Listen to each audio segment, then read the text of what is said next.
வெளிச்சத்தின் பிள்ளைகளாகிய உங்கள் யாவருக்கும் இயேசு கிறிஸ்துவின் நாமத்தில் வாழ்த்துக்கள்.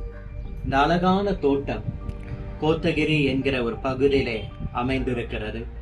அங்கிருந்து கர்த்தருடைய வார்த்தையை பகிர்ந்து கொள்வதில் கர்த்தருடைய நாம மாத்திரம் மகிமைப்படுவதாக. சங்கீதங்களின் புஸ்தகம் 23 சங்கீதம் 5 வசனம் சொல்கிறது, என் பாத்திரம் நிரம்பி வழிகிறது என்று.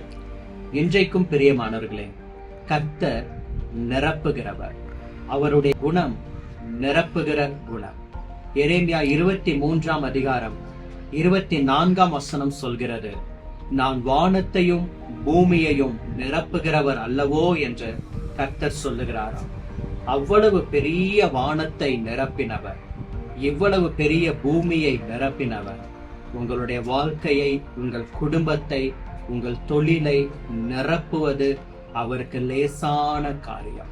வெறுமையான வானத்தை கர்த்தர் அழகான சூரியனால், சந்திரனால், நட்சத்திரங்களால், மேக கூட்டங்களினால் நிரப்பினார்.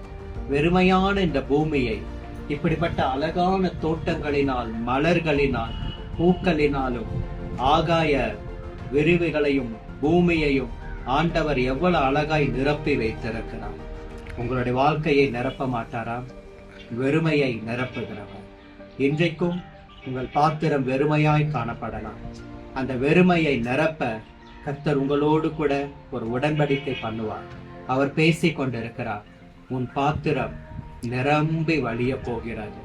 உங்கள் வெறுமையான சூழ்நிலைகளை கர்த்தர் மாற்ற போகிறார். நீங்களும் ஒரு நாள் தாவீதை போல தைரியமாய் சாட்சியாக சொல்ல போகிறீர்கள், என் பாத்திரம் நிரம்பி வழிகிறது என்று. பிரியமானவர்களே, உங்களுடைய கைகளின் பிரயாசம் நிரம்பி வழிய போகிறது. உங்கள் வியாபாரம் நிரம்பி வழிகிற ஆசீர்வாதத்தை பெற்றுக்கொள்ள போகிறது. உங்கள் குடும்பத்திலே ஒரு நிரம்பி வழிகிற ஆசீர்வாதத்தை கர்த்தர் தரப்போகிறார். உங்கள் பிள்ளைகளுடைய எதிர்காலம் நிரம்பி வழிகிற பாத்திரமாய் காணப்படும். இனி குறைவு என்பது கிடையாது. 34 சங்கீதம் 10 வசனம் சொல்கிறது, கர்த்தரை தேடுகிறவர்களுக்கோ ஒரு நன்மையும் குறைவுபடாது என்று. என் பாத்திரம் நிரம்பி வழிகிறது. கர்த்தர் தாமே உங்களை ஆசீர்வதிப்பாராக. God bless you. Amen. Amen.